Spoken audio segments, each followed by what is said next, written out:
ಹೌದು, ಲಕ್ಷ್ಮಿಗೂ ವರಮಹಾಲಕ್ಷ್ಮಿಗೂ ತರಹೇವಾರಿ ಕಲರ್ಫುಲ್ ಹೂವುಗಳಿಗೂ ಅದೇನೋ ಒಂಥರ ನಂಟು ಬೆಸೆದುಕೊಂಡಿದೆ. ವರಮಹಾಲಕ್ಷ್ಮಿ ಪೂಜೆಗೆ ಸೇವಂತಿ, ರೋಸ್, ಬಟನ್ಸ್ ಹೂವು, ಚಾಕ್ಲೇಟ್, ಕನಕಾಂಬರ, ಕಾಕಡ ಸೇರಿದಂತೆ ಕಲರ್ಫುಲ್ ಹೂವುಗಳು ಬೇಕೇ ಬೇಕು. ಇದರಿಂದ ವರಮಹಾಲಕ್ಷ್ಮಿ ಹಬ್ಬಕ್ಕೆಂದೇ ಚಿಕ್ಕಬಳ್ಳಾಪುರ ಜಿಲ್ಲೆಯ ರೈತರು ತರಹೇವಾರಿ ಹೂವುಗಳನ್ನು ಬೆಳೆಯುತ್ತಾರೆ. ಇನ್ನು ಹಬ್ಬದ ಪ್ರಯುಕ್ತ ರೈತರು ಬೆಳೆಯುವ ಹೂವುಗಳಿಗೆ 1 ಕೆಜಿ ಸೇವಂತಿಗೆ 200 ರೂಪಾಯಿ ದಾಟಿದೆ. ಹಾಗೇನೆ 1 ಕೆಜಿ ರೋಸ್ ಬೆಲೆ 200 ರು ದಾಟಿದೆ. ಕೆಜಿ ಚೆಂಡು ಹೂವು 100 ರೂಪಾಯಿ ಬೆಲೆ. ಕನಕಾಂಬರ 3000, ಕಾಕಡ ಬೆಲೆ 500 ರೂಪಾಯಿ, ಸುಗಂಧರಾಜ ಹೂವು 200 ರೂಪಾಯಿಗೆ ಮಾರಾಟವಾಗ್ತಿದೆ. ಇದರಿಂದಾಗಿ ವರಮಹಾಲಕ್ಷ್ಮಿ ಹಬ್ಬ ಆಚರಣೆ ಮಾಡುವ ಜನರಿಗೆ ಹೂವು ಹಣ್ಣುಗಳ ಬೆಲೆ ಕೇಳಿ ಗಾಬರಿಯಾಗಿದ್ದಾರೆ. ಲಕ್ಷ್ಮಿ ಹಬ್ಬಕ್ಕೋಸ್ಕರ ನಾವು ಪರ್ಚೇಸಿಂಗ್ ಮಾಡೋಕ್ಕೆ ಬಂದಿದ್ದೀವಿ. ಸೊ ಮಳೆ ತುಂಬ ಜಾಸ್ತಿ, ಈಗ ಮಳೆ ಆದ್ದರಿಂದ ಹೂವುಗಳೆಲ್ಲ ಕಡಿಮೆ ಆಗಿದೆ. ರೇಟನ್ನು ಅಷ್ಟೇ ತುಂಬ ಗಗನಕ್ಕೇರಿದೆ. ಮಲ್ಲಿಗೆ ಹೂವು 500 ರೂಪಾಯಿ, 100 ಗ್ರಾಮ್ ಬಂದು 500 ರೂಪಾಯಿ, ಮಾತಾಡ್ಸೋಕ್ಕೆ ಆಗೋದಿಲ್ಲ. ಹೂವು ಫ್ರೂಟ್ಸ್ ಅಂತೂ ಕೆಜಿ 200, 250 ರೂಪಾಯಿ ಆಗಿದೆ. ತುಂಬ ಕಷ್ಟ ಆಗ್ತಿದೆ ತೊಗೊಳೋದಕ್ಕೆ. ಸೊ ಅದು ನಾಳೆ ವರಮಹಾಲಕ್ಷ್ಮಿ ಹಬ್ಬ ಇರೋದ್ರಿಂದ ಏನು ಮಾಡೋಕ್ಕಾಗಲ್ಲ, ಎಲ್ಲ ತೊಗೊಳ್ಳೇಬೇಕು. ಅದಕ್ಕಾಗಿ ಬಂದು ಎಲ್ಲ ಪರ್ಚೇಸ್ ಮಾಡ್ತಾ ಇದ್ದೀವಿ. ವರಮಹಾಲಕ್ಷ್ಮಿ ಯಾವ ರೀತಿ ಕಾಸ್ಟ್ಲಿ ಆಗಿದೆ ನಿಮಗೆ? ತುಂಬಾ ಕಾಸ್ಟ್ಲಿ ಆಗಿದೆ. ಲಕ್ಷ್ಮಿ ಹೊಲಿದು ನಮ್ಮ ಮನೆಗೆ ಬರಬೇಕು, ಆವಾಗ ನಾವೆಲ್ಲ ಮಾಡೋದಕ್ಕೆ ಈಸಿ ಆಗುತ್ತೆ. ಫ್ರೂಟ್ಸ್ ಎಲ್ಲ ಕೆಜಿ ಆ್ಯಪಲ್ಲು 200 ರೂಪಾಯಿ, ದಾಳಿಂಬೆ 300, ಬನಾನಾ ಕೆಜಿ ಬಂದು 100 ರೂಪಾಯಿ ಅಂತೆ. ಸೊ ತುಂಬ ಕಷ್ಟ ಆಗ್ತಿದೆ ತೊಗೊಳೋದಕ್ಕೆ.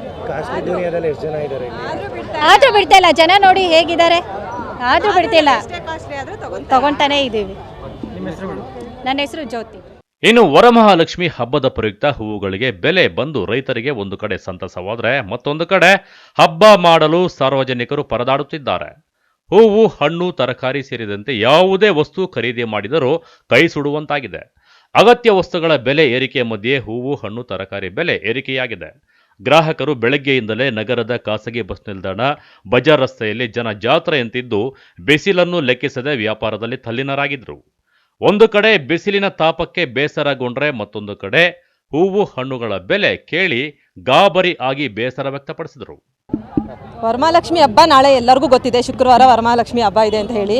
ಸೊ ಪರ್ಚೇಸಿಂಗ್ಗೆ ಅಂತ ಹೇಳಿ ರೋಡ್ಗೆ ಇಳಿದ್ವಿ. ಯಪ್ಪ ಸಾಕಾಗ್ಬಿಟ್ಟಿದೆ ನಮಗಂತೂ. ರೋಡ್ಗೆ ಇಳಿದಿದ್ದು ಬಿಸಿ ತಟ್ಟುತ್ತಿದೆ ಅಂತ ಹೇಳಿದ್ರೆ ಬರೀ ಸೂರ್ಯನ ಬಿಸಿಲು ಮಾತ್ರ ತರ್ತಿಲ್ಲ, ರೇಟ್ಗಳು ಬಿಸಿ ಗಗನಕ್ಕೆ ಹೋಗಿದೆ. ಏನಂತ ಹೇಳಬೇಕು ನಾವು ಗೊತ್ತಾಗ್ತಿಲ್ಲ. ಆದರೂ ವರಮಹಾಲಕ್ಷ್ಮಿ ಮಾಡಲೇಬೇಕಲ್ವಾ? ಹೆಣ್ಮಕ್ಳಿಗಿರೋದೇ ವರಮಹಾಲಕ್ಷ್ಮಿ ಹಬ್ಬ. ಚೆನ್ನಾಗಿ ಅಲಂಕಾರ ಮಾಡ್ಕೊಂಡು ಹಬ್ಬ ಮಾಡೋಣ ಅಂತ ಆಚೆ ಬಂದರೆ ಇರೋ ಬರೋ ದುಡ್ಡೆಲ್ಲ ಖಾಲಿ ಆಗ್ತಿದೆ. ಜೋಬಲ್ಲಿ 1 ರೂಪಾಯಿ ಇಲ್ಲ. ಇವರು ಕಮ್ಮಿ ರೇಟಿಗೆ ಕೊಡಲ್ಲ, ಎಲ್ಲ ಹೈ ರೇಟಲ್ಲೇ ಇದ್ದಾರೆ. ಕಮ್ಮಿ ಮಾಡ್ಕೊಳ್ಳೇ ಬರೋದಿಲ್ಲ ಅಂತಾರೆ, ಅವರು ತೊಗೋಬೇಕು. ಏನು ಮಾಡೋಕ್ಕಾಗಲ್ವಲ್ಲ, ತೊಗೊಂಡಿದ್ದೀವಿ. ಬಿಸಿ ಮುಖದ ಮೇಲೆ ಹೆಂಗೆ ಹೊಡಿತಿದೆ ನೀವೇ ನೋಡ್ತಿದ್ದೀರಾ. ಅದೇ ಥರ ಸೇಮ್ ಪರ್ಸಲ್ಲಿರೋ ದುಡ್ಡು ಖಾಲಿ ಆಗ್ತಿದೆ. ಹೆಣ್ಮಕ್ಳಿಗಿರೋ ಹಬ್ಬ ಅಂತ ಹೇಳಿಬಿಟ್ಟು ಅವ್ರು ಕೇಳಿದ ರೇಟನ್ನೇ ಕೊಟ್ಟು ತೊಗೊಂಡು ಹೋಗ್ತಾ ಇದ್ದೀವಿ. ಸೊ ಎಲ್ಲರಿಗೂ ವರಮಹಾಲಕ್ಷ್ಮಿ ಹಬ್ಬದ ಶುಭಾಶಯಗಳು. ವರಲಕ್ಷ್ಮಿ ಹಬ್ಬ ಯಾವ ರೀತಿ ಕಾಸ್ಟ್ಲಿ ಅಂತ? ಸಿಕ್ಕಾಪಟ್ಟೆ ಕಾಸ್ಟ್ಲಿ ಇದೆ.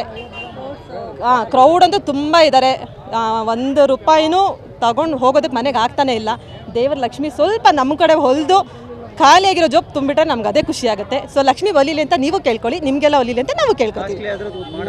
ಖಂಡಿತವಾಗ್ಲೂ ತೊಗೋಬೇಕು. ಕಾಸ್ಟ್ಲಿ ಆದರೂ ಪರ್ಚೇಸಿಂಗ್ ಮಾಡಲೇಬೇಕು, ಕಮ್ಮಿ ಆದರೂ ಪರ್ಚೇಸಿಂಗ್ ಮಾಡಲೇಬೇಕು.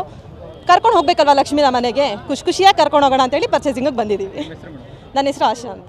ತಾಯಿ ವರಮಹಾಲಕ್ಷ್ಮಿ ರೈತರಿಗೆ ಲಾಭ ದೊರಕಿಸುವ ಹಾಗೆ ಆಶೀರ್ವಾದ ಮಾಡಿದರೆ, ತಮ್ಮ ಆರ್ಥಿಕ ಸ್ಥಿತಿಗೆ ಅನುಗುಣವಾಗಿ ವರಮಹಾಲಕ್ಷ್ಮಿ ಹಬ್ಬ ಮಾಡುವುದರ ಮೂಲಕ ಹೆಂಗಳಯ್ಯರು ದೇವಿಯ ಕೃಪೆಗೆ ಪಾತ್ರರಾಗುತ್ತಾರೆ. ಕಳವಾರ ಅರುಣ್, MMTV ನ್ಯೂಸ್, ಚಿಕ್ಕಬಳ್ಳಾಪುರ.